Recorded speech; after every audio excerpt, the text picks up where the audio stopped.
E aí, família do Clube da Fé, fala amigo São Paulino, amiga São Paulina, dos demais clubes também que acompanham sempre aqui o canal, que participam com muita educação, muito respeito.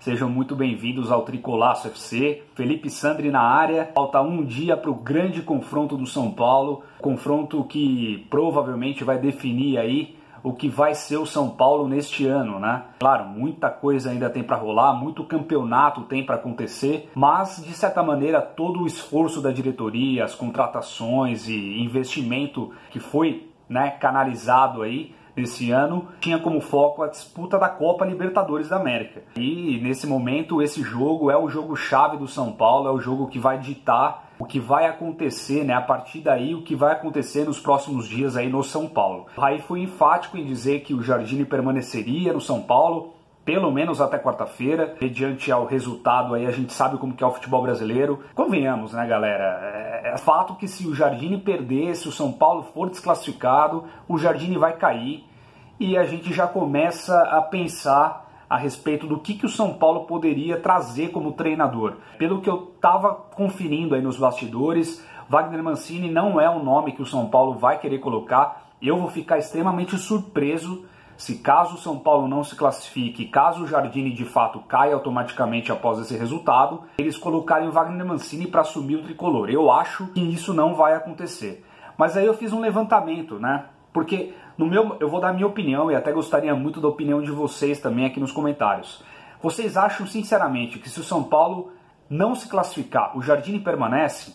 Eu acredito que não, obviamente, eu acho que isso é unanimidade. Agora, um outro ponto também que eu estava pensando, eu acho que se o São Paulo se classificar, é muito difícil ainda a permanência do Jardine, porque, gente, vamos pegar os números, né? O Jardine no ano de 2019 disputou 7 jogos oficiais. Desses 7 jogos ele venceu 3 e perdeu 4. Sendo que o principal jogo que a gente precisava vencer, a gente tomou essa surra de 2-0 do Tajeres não jogando nada. Se você for analisar rodada por rodada, jogo após jogo, o São Paulo vem piorando, não vem melhorando. Então é muito difícil você imaginar que do jogo da Ponte Preta, né, que foi agora pelo Paulistão sábado, que foi, no meu modo de entender, de muita gente, o pior jogo do São Paulo, a pior apresentação do São Paulo em 2019, é muito difícil o São Paulo dar um salto de qualidade tão grande em 3 dias, sendo que em um mês e pouquinho de preparação, né, dessa pré-temporada, digamos assim, o São Paulo não evoluiu em nada. Então eu entendo que se o São Paulo conseguir se classificar, isso pode acontecer, porque o futebol é um imponderável, né? De repente um chute de fora da área, o goleiro toma um frango 1-0, um pênalti que o juiz marca e o São Paulo converte, 2-0, vamos para os penais e tudo pode acontecer, a gente pode passar. Mas eu entendo que se isso acontecer e se o time demonstrar uma certa resposta, né? Se o time demonstrar um certo brio, isso não tem a ver com o Jardine, isso tem a ver de repente com o grupo, com as principais lideranças que se fecharam ali e que está mais do que na hora de fazer isso, né? Já deveria ter feito isso há muito tempo. Eu não vou de novo bater aqui nessa tecla de Nenê, Diego Souza, Jusilei, Hudson. Eu não vou falar desses pereba, Bom, não vou falar desses caras, tá? Mas se o São Paulo de fato passar para a próxima fase, isso pode acontecer, não necessariamente tem a ver com o Jardine. Então eu acho que mesmo o São Paulo passando, a batata dele tá assada já. Eu acho que ele não vai conseguir permanecer.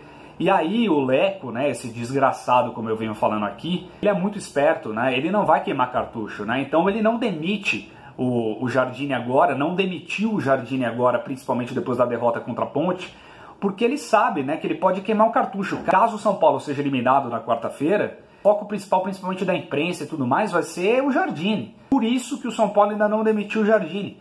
Mas é fato que esse cara não tem continuidade no São Paulo, dificilmente ele vai permanecer técnico do São Paulo, seja o resultado que for na quarta-feira. Então eu levantei aqui, eu fiz uma análise, eu levantei os principais nomes de técnicos. Gente, olha a situação que se encontra os técnicos do Brasil. Fiz um levantamento com quase 50 nomes, tá? Eu vou falar um atrás do outro aqui, porque senão vai estender muito o vídeo. E daí no final eu vou marcar 3 nomes que eu acho, que eu acredito que o São Paulo poderia ir atrás. Inclusive tem uma informação interessante aí no final também que eu gostaria muito de compartilhar com vocês. Mas vamos lá. Primeiro, eu vou listar, né? E vocês vão ver os nomes que não necessariamente estão disponíveis, tá? Mas nomes que, teoricamente, o São Paulo poderia ir atrás, sondar. Tem nomes que, claro, já estão em times grandes e tudo mais, é muito difícil de você pagar uma multa, de você tentar fazer uma oferta, mas enfim, esses são os nomes. Ney Franco, Ricardo Gomes, Joel Santana, Paulo Autuori, Marcelo Oliveira, Oswaldo de Oliveira, Doriva, Baresi, Eduardo Batista, Adilson Batista, Lisca Doido, Abelão, Fernando Diniz, Alberto Valentim, Zé Ricardo, Felipão, Carilli, Sampaoli, Aguirre, que estava até ontem no São Paulo, Thiago Largue, Jair Ventura, Roger Machado, Milton Cruz, Mano Menezes, Levir Coupe, Gilson Kleina, Luxemburgo, Renato Gaúcho, Odair Hellmann, Antônio Carlos Zago, Falcão, o comentarista que está parado, nunca deu certo em nenhum time, Claudinei Oliveira, Juan Carlos Osório, tem novidade aí, Edgardo Balsa, que também passou pelo São Paulo, assim como Osório, Barbieri, Cuca, Rogério Ceni, Nelsinho Batista, Thiago Nunes, Marcelo Cabo, Milton Mendes, Argel Fuchs, Dorival Júnior, também teve passagem no São Paulo recente, Osmar Loss, Marcelo Chamusca, Marcelo Veiga e Jorginho, que está agora na Ponte Preta.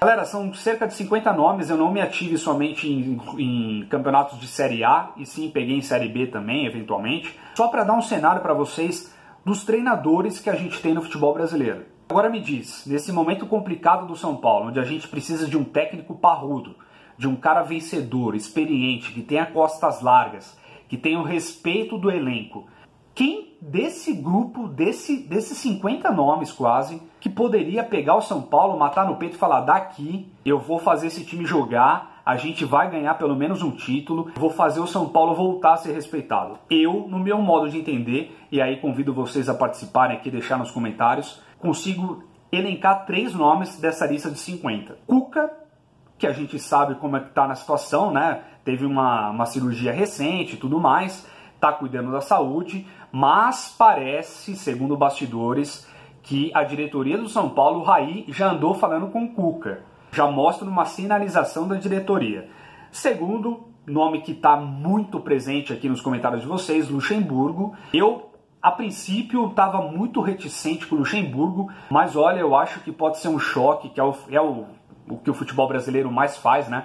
Aquele choque inicial de novidade. Pode ser interessante, o Luxemburgo de fato está um pouco ultrapassado, precisa, né, ter essa situação dele se renovar, se atualizar e tudo mais, mas é um cara que eu acho que não esqueceu o que é o futebol e talvez seja um casamento muito importante de um grande técnico que não ganha mais nada e um clube gigante que está parado no tempo. Pode ser um choque interessante para ambos crescerem, não sei, deixo aí na opinião para vocês também. E o terceiro nome, Juan Carlos Osório, segundo o jornalista aí paraguaio, para quem não sabe, o Osório é técnico do Paraguai, e ele tá passando por alguns problemas aí, né, na seleção paraguaia, faz 5 meses parece que ele não recebe salários, em Copa América recente, não sei se ele sairia do Paraguai nessa situação agora, né, prestes a uma Copa América, mas não tem nada, o São Paulo não falou com ele também não se ofereceu a nenhum clube, ele está ainda no Paraguai, o foco dele parece até então que é a seleção paraguaia, mas pode ser de repente interessante para o São Paulo dar uma sondada. O Osório eu acho que é um cara que, desses últimos treinadores aí do São Paulo, que passou pelo São Paulo, é um cara que tem muita capacidade e poderia ajudar muito o tricolor nesse momento. Galera, esse é o cenário, não é nada fácil, mas eu gostaria de entender de vocês. O que vocês acham que seria melhor para o São Paulo nesse momento? E se vocês acham que de fato o Jardine vai cair, independente do resultado do São Paulo? Deixem aqui nos comentários, por favor, eu aguardo a participação de vocês e agradeço muito a audiência, o canal tá bombando, graças a vocês principalmente. Grande abraço, vamos torcer e vamos São Paulo!